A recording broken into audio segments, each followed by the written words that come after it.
চলে আসলাম শীত এবং সূর্যরশ্মির যে ব্যাপারটি সেটি নিয়ে কথা বলার জন্য। দেখা যাচ্ছে যে শীতকালে সূর্যরশ্মির সিভিয়ারিটি বা এটা একটু কমে যায়, যেহেতু আমাদের সূর্যরশ্মিতে এক ধরনের চেঞ্জ আসে এবং রোদটাও একটু কম পাওয়া যায়, বা শীতের কারণে পেশেন্ট একটু ঘরের বাইরে যাওয়াও কমিয়ে দেয়। সেক্ষেত্রে দেখা যাচ্ছে যে পেশেন্টের শরীরে সূর্যরশ্মির একটা পজিটিভ ইফেক্ট আছে, সেটি থেকে পেশেন্ট একটু বঞ্চিত হয়। এছাড়াও পেশেন্টের শরীরে ভিটামিন ডি এর একটা ঘাটতি থেকে যায়।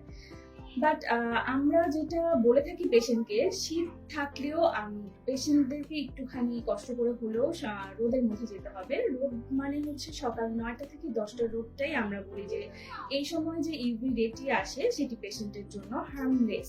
সকাল 10টা থেকে 3টার মধ্যে যে সূর্যরশ্মির মধ্যে যে ইউভি রেটা থাকে সেটা আমাদের শরীরের জন্য একটু ক্ষতিকর।